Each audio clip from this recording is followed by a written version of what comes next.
கிருஷ்ணகிரி மாவட்டம் ஹோசூரில் LPF தொழிற்சங்கம் சார்பில் மத்திய அரசு கொண்டு வந்துள்ள தொழிலாளர்களுக்கு விரோதமான 4 சட்ட தொகுப்புகளை மத்திய அரசு திரும்ப பெற வேண்டும் என்பன உள்ளிட்ட 26 அம்ச கோரிக்கைகளை வலியுறுத்தி முழக்கங்களை எழுப்பி ஆர்ப்பாட்டத்தில் ஈடுபட்டனர்.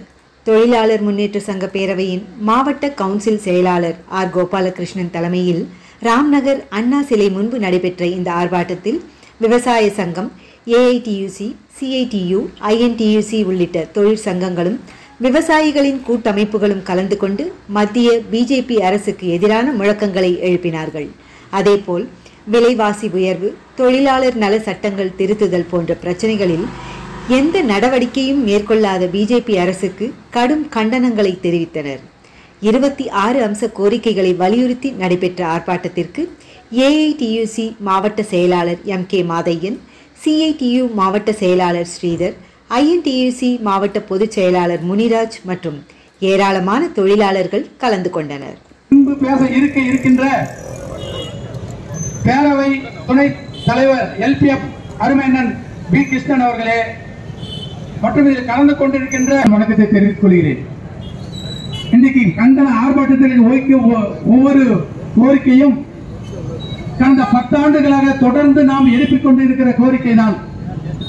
புதிதாக ஒன்று அந்த கோரிக்கை நாம் முன்னெடுத்து செல்வதற்கான வழி இல்லை.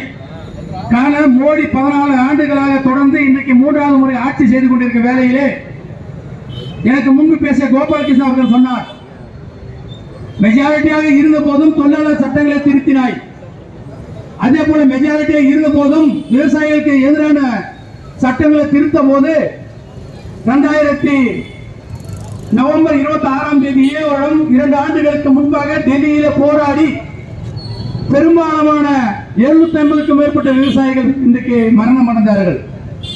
அன்றைக்கு வாக்குறுதி கொடுத்தார், இந்த போராட்டத்தை திரும்ப பெற்றுவிட்டால் நான் விவசாயிகளுக்கு ஆதார விலையை கொடுத்து விடுவேன், அதே போல கோரிக்கை வைத்த அனைத்து கோரிக்கைகளும் நான் செயல்படுத்தி ஒன்றாக முடித்துக் கொண்டு பொய் வாக்குறுதி கொடுத்து விவசாயிகளை ஏமாற்றி அன்றைக்கு அந்த போராட்டத்தை வாபஸ் பெற்றார். அரசியல் அமைப்பு சட்டத்தை உருவாக்கிய நாள் நவம்பர் 26ஆம் தேதி நாம் இங்கே போராடி கொண்டிருக்கிறோம். அரசியலமைப்பு சட்டம் உருவாக்கிய அம்பேத்கர் உருவாக்கிய நாள் இந்த சட்டத்தை நாம் தொடர்ந்து பேணி காக்கப்பட வேண்டும். இந்த சட்டத்தை அமுல்படுத்திய அரசாங்கங்கள் நாம். ஆனால் அந்த சட்டத்தை இன்றைக்கு சிதைப்பதற்காக மோடி அவர்கள் பல சூழ்ச்சி செய்து இந்த சட்டங்களை இன்றைக்கு கொஞ்சம் கொஞ்சமாக சேர்த்து வருகிறது. அதற்கு உறுதியேற்பாக இன்றைக்கு மாநிலம் முழுவதும் தொழிற்சங்கங்களும் மற்ற அமைப்புகளும் இன்றைக்கு இந்த சட்டத்தை நாம் பாதுகாப்போம், அரசியலமைப்பு சட்டத்தை உறுதிப்படுத்தி எடுத்துக்கொண்டுள்ளது. அதே போல தொழிலாளர்கள் தன்னுடைய லாபத்தை பெருக்குவதற்காக இன்றைக்கு இந்தியாவுடைய கதவு திறக்கப்பட்டு தொழிலாளர் தொழிற்சாலையை தூங்கப்பட்டு இன்றைக்கு தொழிலாளர்களுடைய அநீதி ஈர்க்கப்படுகிறது. இன்னைக்கு கூட அதானி இன்னைக்கு நேற்று நடந்த பாராளுமன்றத்திலே 2000 கோடி லஞ்சம் பெற்று இன்னைக்கு மின்சாரத்தை எடுப்பதற்கும், அதே போல இந்தியாவுடைய பெரும்பெரும் பொதுத்துறை நிறுவனங்களை சார்பதற்கு அதானி கொடுத்த 2000 கோடி லஞ்சத்தை BJP அரசாங்கமும் மற்றும் அரசாங்கம் பெற்றிருக்கிறது என்பதை உணர்த்தி நேற்று பாராளுமன்றத்தில் குரல் எழுப்பினார்கள். இருக்கும் மதசார்பற்ற ஆட்சி நடைபெறும், இல்லை என்றால் நாடு சுடுகாடை வேண்டும். அதனால் போராடப்பட்ட தொழிற்சங்க உரிமைகளை தொடர்ந்து நமக்கு கிடைக்க நாம் தொடர்ந்து முன்னெடுத்து வருகின்ற ஆட்சி BJP ஆட்சி என்பது இன்னைக்கு மெஜாரிட்டி மைனாரிட்டி அரசு. இந்த மைனாரிட்டி அரசு வீழ்வதற்கு தொழிலாளர்களும் விவசாயிகளும் ஒன்றிணைந்து வருகிற காலங்களில் போராட்டம் நடத்தி நாம் அனைவரும் ஒன்று கூடி இந்த போராட்டத்தை அவரை வீட்டுக்கு அனுப்புவதை தொடர்ந்து போராடுவோம் என்று தெரிவித்து எனக்கு வாய்ப்பளித்தமைக்கு நன்றி கூறி விரைவில் ரொம்ப விமர்சனமா இதா போட்டுப்பாங்க, விசமத்தனத்தோட விருந்து கொடுத்தார் அப்படின்னு சொல்லி அது ஒரு ஃபார்மாலிட்டியா கூப்பிட்டு எல்லா டீ கூட சில பேர் டீ கூட குடிக்க மாட்டாங்க, குடிக்கிற டீயை. ஸோ போயிட்டு தன்னுடைய கோரிக்கைகளை வலியுறுத்திட்டு வந்திருப்பாங்க. இப்போ அந்த அடிப்படையில் தான் இப்போ நாம் இந்த பார்லிமெண்ட் செக்ஷன்ல தொழிலாளி வர்க்கத்தினுடைய எப்படி மோசமான நிலையை இந்த அரசு தொடர்ந்து கடைபிடிக்கிறது, எந்தெந்த விஷயத்தெல்லாம் கொடுக்கக்கூடிய பணத்தை கொடுக்காமல் தடுக்கிறார்கள் என்ற விஷயத்தெல்லாம் சேர்த்து தான் இந்திய நாடு முழுவதும் இங்கே ஊர்வலங்கள், பொதுக்கூட்டங்கள், ஆர்ப்பாட்டங்கள் நடத்த வேண்டும் என்று அனைத்து பொதுச்சங்கங்களும் சேர்ந்து எடுத்த முடிவுதான் இந்த ஆர்ப்பாட்டம். இந்த மாதத்துல ஒரு பெரிய விஷயம் இருக்கும். என்ன விஷயம்? அந்நிய மூலதனத்தோடு சேர்ந்து இந்த நாட்டில் வந்து தொழில் தொடங்கலாம் அப்படின்னு சொன்னா இங்க இருக்கக்கூடிய அதிகாரிகள் அல்லது இங்க இருக்கக்கூடிய சில ஆட்சியாளர்கள் வாயை பிளந்துருவாங்க. எனக்கா வெள்ளையா இருக்கிற பொய் சொல்ல மாட்டான்னு சொல்லுவாங்க. அப்படி ஒரு பழமொழியை கத்து வச்சிருக்காங்க. அந்த மாதிரி அதானி என்ன பண்ணார் அப்படின்னு சொன்னா தன்னுடைய மருமையின் பேர்ல அமெரிக்காவில் ஒரு கம்பெனியை உருவாக்குறார். அப்ப அங்க இருக்கக்கூடிய கம்பெனியை உருவாக்கிட்டு இங்க இருக்கக்கூடிய அதானி கம்பெனியை ஒரு ஜாயிண்ட் வெஞ்சர் போட்டு இந்திய நாட்டில் இருக்கக்கூடிய பவர் செக்டாரை நாம கையில் எடுக்கணும் அப்படின்னு சொல்லி இங்க ஒரு நிலையை எடுக்கிறாங்க. எப்படி நிலையை எடுக்காங்க? எல்லா மாநிலத்தில் இருக்கக்கூடிய யாரெல்லாம் தன்னுடைய பங்குக்கு அல்லது வளைப்பதற்கு உடனடியாக வருவார்களோ அந்த அதிகாரிகளுக்கு லஞ்சம் கொடுக்கலாம் அப்படின்னு சொல்லி அமெரிக்காவுக்கு உங்களுக்கு வந்து கேஸ் ஃபைல் பண்ணிட்டாங்க. இப்ப கூட ஆர்எஸ்எஸும் பிஜேபியும் வாயை திறக்கல அப்படின்னு சொன்னா இந்திய நாடு சூறையாடப்படுவது என்கிறதை ஏற்கனவே தொழிற்சங்கங்கள் பல கட்டங்களாக எச்சரித்திருக்கோம். இப்ப நீங்க புரிஞ்சு கொள்ளலாம் அல்லது பொதுமக்கள் வியாபாரிகள் தெரிஞ்சுக்கலாம். ஒரு விஷயத்தை தொடர்ந்து தன்னுடைய நிழலில் ஆர்எஸ்எஸ் நிழலில் அல்லது பிஜேபியுடைய நிழலில் அல்லது மோடியுடைய நிழலில் ஒளிந்து கொண்டு ஒரு சிலருக்கு விரல் விட்டு எண்ணக்கூடிய கார்பரேட் முதலாளிகள் இன்றைக்கு கொள்ளையடித்துக் கொண்டிருக்கிறார்கள். இது படு மோசமாக இந்திய நாட்டு தொழிலாளர் வர்க்கத்தை பாதிக்கிறது. ரோமுசா கவுன்சில் செயலாளர் அரவிந்தன் கோபாலகிருஷ்ணன் அவர்களே, எனக்கு முன்னால் உரையாற்றி இருக்கிற ஐஐடிசியுடைய தலைவர் அவர்களே, ஏஐடிசியுடைய மாதையன் அவர்களே, சியினுடைய ஸ்ரீதர் வாசுதேவன் அவர்களே, ஐஎன்டிசியுடைய பொதுச் செயலாளர் அண்ணன் முனிராஜ் அவர்களே மற்றும் தொழிலாளர் முன்னேற்ற சங்கத்தினுடைய சார்பில் வந்திருக்கின்ற வை கிருஷ்ணமூர்த்தி உள்ளிட்ட கவுன்சில் நிர்வாகிகளே, டாஸ்மாகினுடைய ரவி அவர்களே, இபியினுடைய பசவராஜ் அவர்களே, ஆட்டோ சங்கத்தினுடைய ரகு அவர்களே, குமார் அவர்களே, குணசேகரன் அவர்களே, முன்னால் பேசிய தொழிற்சங்க தலைவர்கள் எல்லாம் இந்த கூட்டத்தினுடைய நோக்கத்தை பற்றி எல்லாம் எடுத்து உரைத்திருக்கிறார்கள். இன்றைக்கு மிக முக்கியமான நாள். தமிழக அரசு இன்றைக்கு ஒரு உறுதியேற்பு நாளாக இன்றைக்கு அறிவித்திருக்கிறது, நடத்தி முடிக்கப்பட்டிருக்கிறது. இந்த ஆர்ப்பாட்டங்கள் மோடி அரசுக்கு எதிராக ஏதோ இன்று நேற்று நடந்ததாக இல்லை. கிட்டத்தட்ட ஒரு 11 ஆண்டு காலமாக இந்த மோடி அரசாங்கத்தை கண்டித்து ஒரு 8 அம்ச கோரிக்கைகளில் உருவாகி அது 12 அம்ச கோரிக்கையாக மாறி 18 அம்ச கோரிக்கையாக மாறி இன்றைக்கு 26 அம்ச கோரிக்கையாக அதிகரித்து உருவெடுத்து அதை நோக்கி நம்முடைய கூட்டமைப்பு சங்கங்கள் எல்லாம் அதை வலியுறுத்தி மோடி அரசுக்கு எதிராக கண்டன ஆர்ப்பாட்டங்களை நடத்தி கொண்டிருக்கிறோம். இன்றைக்கு காலையில் முக்கியமான செய்தி, ஒரு பத்திரிகைகளில் 2 செய்திகள் வந்திருக்கிறது.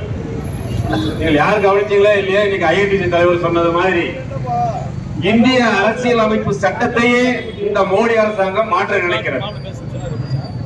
அதற்கு ஏற்றால் போல ஆர்எஸ்எஸ் காரருடைய ஒருவர் சமீபத்தில் உச்ச நீதிமன்றத்திலே ஒரு வழக்கை தொடர்ந்து அந்த உச்ச நீதிமன்றத்தினுடைய தீர்ப்பு நேற்றைக்கு வெளியாகி இருக்கிறது. அந்த இந்திய அரசியலமைப்பு சட்ட தினம் இன்றைக்கு பாபா சாஹேப் அம்பேத்கர் அவர்கள் இந்திய அரசியலமைப்பை உருவாக்கி கையெழுத்திட்ட நாள். அது நடைமுறைக்கு வந்தது ஜனவரி 26. இன்றைக்கு அவர் கையெழுத்து போட்ட நாள். அதனுடைய முதன்மையே என்னன்னு சொன்னா மத சார்பின்மை அப்படின்றது அதனுடைய முகப்பில் இருக்கிற மிகப்பெரிய வார்த்தை செகுலரிசம். அதை மாற்ற வேண்டும் என்று மோடி அரசாங்கத்தினுடைய துதிப்பாடிகள் வழக்கு தொடுத்தனர். நேற்றைக்கு உச்ச நீதிமன்றம் சம்மட்டி அடி அடைத்திருக்கிறது. அதை எக்காரணத்தை கொண்டும் மாற்ற முடியாது என்று 2 நீதிபதிகள் கொண்ட ஒரு அமர்வு நேற்று தீர்ப்பளித்திருக்கிறது. இதுதான் ஜனநாயகத்துக்கு கிடைத்த வெற்றி. அதே போல இரண்டாவது செய்தி என்னவென்று சொன்னால் பண மதிப்பிழப்பு என்ற வார்த்தையை இந்த மோடி அரசாங்கம் கண்டுபிடித்த 6 ஆண்டுகள் ஆகிறது. இந்த 6 வருஷத்துல பணம் 2000 ரூபாய் 1000 ரூபாய் எல்லாம் புழக்கத்துல எவ்வளவு இருக்குதுன்னா 15 லட்சம் கோடி ரூபாய் மனிதர்களிடத்தில் நடமாட்டத்தில் இருக்கிறது. அதிகப்படியான கருப்பு பணம் பொதுமக்களிடத்தில் இருக்கிறது. அதிகப்படியான கருப்பு பணத்தை சுவிஸ் பேங்க்ல போட்டிருக்கிறாங்க. அந்த சுவிஸ் பேங்க்ல இருக்கிற பணத்தை எல்லாம் நான் கண்டுபிடிச்சு கொண்டு வந்தால் ஒவ்வொருவருக்கும் 15 லட்சம் ரூபாயை ஒவ்வொரு அக்கௌண்ட்ல நான் போடுவேன் அப்படின்னு சொல்லி மோடி சொன்னார். அதனாலதான் இந்த பண மதிப்பிழப்பு நடவடிக்கையை எடுத்தார். இந்த 15 லட்சம் கோடி பண மதிப்பை ஒரே நைட்ல இருந்து நம்மளை எல்லாம் நடுத்தருக்கு கொண்டு வந்தார். இன்றைக்கு காலை பத்திரிகை செய்தி என்ன என்று சொன்னால் 7000 கோடி தான் இன்னும் வர வேண்டியது இருக்குது, 7000 கோடி தான் வராது இருக்குது. அப்படி என்று சொன்னா 14,93,000 கோடி ரூபாயை நல்ல பணம், 7000 கோடி தான் கருப்பு பணம். இவரு ஒவ்வொரு அக்கௌண்ட்ல 15 லட்சம் போடுறேன்னு சொல்லி 11 வருஷம் ஆச்சு. அதே போல இரண்டாவது என்ன சொன்னாருன்னா, உங்களுக்கு கேஸ் மானியம் கொடுக்கிறேன், விவசாயிகளுக்கு மானியம் கொடுக்கிறேன், அரசாங்க தளத்திட்டங்கள் என்னென்ன வருதோ அதெல்லாம் உங்க அக்கௌண்ட்ல போடுறேன், அதனால உங்க அக்கௌண்ட்டை ஓபன் பண்ணுங்க. அக்கௌண்ட்டை ஓபன் பண்ணும்போது ஜீரோ பேலன்ஸ்ல ஓபன் பண்ணுங்க, மினிமம் பேலன்ஸ் மெயின்டைன் பண்ண தேவையில்லை அப்படின்ற வாக்குறுதிகளை எல்லாம் சொன்னாங்க. இதை நம்பி நம்முடைய பொதுமக்கள் வந்து அக்கௌண்ட் ஓபன் பண்ணாங்க. ஜீரோ பேலன்ஸ்ல எல்லா வங்கிகளும் ஓபன் பண்ணாங்க. இன்றைக்கு மோடி அரசாங்கம் மறைமுகமாக இந்த அக்கௌண்ட் ஓபன் பண்ணும் வரை ஏழை தொழிலாளிகள், மோடி அரசாங்கம் பிஜேபி அரசாங்கம் கேஸ் மானியம் போடுவாங்க, விவசாயத்துக்கு மானியம் போடுவாங்க, நமக்கெல்லாம் நலத்திட்ட உதவிகள் கொடுப்பாங்க அப்படின்னு ஏமாந்து அக்கௌண்ட் ஓபன் பண்ணாங்க. இன்றைக்கு கிட்டத்தட்ட கடந்த ஓராண்டுக்கு முன்பாக எஸ்பிஐ வெளியிட்டு இருக்கிறது, பொதுமக்களுடைய நில் பேலன்ஸ், ஜீரோ பேலன்ஸ், குறைந்தபட்ச மினிமம் தொகை 500 ரூபாயை நீ மெயின்டைன் பண்ணு சொல்லி அந்த ஏழை மக்களிடம் பிடித்தம் செய்த தொகை 3000 கோடி ரூபாய். 3000 கோடி ரூபாயை ஏழை மக்களிடத்திலிருந்து நில் பேலன்ஸ், மினிமம் பேலன்ஸ் இல்லைன்னு சொல்லி போட்டு பேங்குகள் எல்லாம் பிடிச்சிருக்கிறாங்க. இதனால யாருடைய பணம்? இந்த மோடி அரசாங்கத்தை நம்பி நம்ம அக்கௌண்ட் போட்டதனுடைய விளைவு இன்றைக்கு 3000 கோடி நம்ம ஏழை தொழிலாளர்களுடைய பணம் சுவாகா. ஆனால் அதே கார்பரேட் நிறுவனங்களுக்கு இந்த மோடி அரசாங்கம் கடந்த 11 ஆண்டு காலமாக தள்ளுபடி செய்த தொகை 16 லட்சம் கோடி. இது நான் சொல்லலைங்க, இது நான் சொல்ல சிஏஜிஆர்களை சொல்லுது. 7.5 லட்சம் கோடி சாகர்மாலா திட்டத்தின் மூலமாக இவர்கள் இந்த அரசாங்கத்திற்கு இழப்பு ஏற்படுத்துகிறார்கள், மோடி அரசாங்கம் ஊழல் செய்திருக்கிறது என்று சிஏஜிஆர்கை சொல்கிறது. ஏதோ நானோ நீயோ சொன்னதெல்லாம் கிடையாது. விவசாயிகள் விரோத மோடி அரசு கண்டிக்கின்ற ஆர்ப்பாட்டம், கண்டிக்கின்ற ஆர்ப்பாட்டம். ஒன்றிய அரசு மோடி அரசு, ஒன்றிய அரசு மோடி அரசு, பாசிச அரசு பாஜக அரசு, திரும்ப பெறு, திரும்ப பெறு, திரும்ப பெறு, திரும்ப பெறு. 4 தொழிலாளர் சட்ட தொகுப்பை, 3 குற்றவியல் சட்டங்களை திரும்ப பெறு, திரும்ப பெறு. நிர்ணயம் செய், நிர்ணயம் செய், நிர்ணயம் செய், நிர்ணயம் செய். குறைந்தபட்ச ஊதியமாக, குறைந்தபட்ச ஊதியமாக மாதத்திற்கு 26,000, மாதத்திற்கு 26,000. நிர்ணயம் செய், நிர்ணயம் செய். அமைப்பு சாரா ஓட்டுநர்களுக்கு, அமைப்பு சாரா ஓட்டுநர்களுக்கு, முறை சாரா தொழிலாளர்களுக்கு நல வாரியம் பதிவு செய்து சலுகைகளை வழங்கிவிடு. ஒன்றிய அரசு மோடி அரசு, பாசிச அரசு பாஜக அரசு கட்டுப்படுத்து, கட்டுப்படுத்து, விலைவாசி உயர்வை கட்டுப்படுத்து. விண்ணை முட்டும் பெட்ரோல் விலை, மூச்சு முட்டும் டீசல் விலை கட்டுப்படுத்து, கட்டுப்படுத்து. ஒன்றிய அரசு மோடி அரசு நீக்கிவிடு, நீக்கிவிடு. ஜிஎஸ்டியை நீக்கிவிடு. உணவு மருந்து வேளாண் பொருட்கள் இயந்திரங்கள் மீதான ஜிஎஸ்டியை நீக்கிவிடு. குறைத்துவிடு, குறைத்துவிடு. கலால் வரியை குறைத்துவிடு. பெட்ரோலிய பொருட்கள் மீதான சமையல் எரிவாயு மீதான சமையல் எரிவாயு மீதான கலால் வரியை குறைத்துவிடு. திரும்ப பெறு, திரும்ப பெறு, திரும்ப பெறு, திரும்ப பெறு. மின்சார திருத்த மசோதாவை, மின்சார மசோதாவை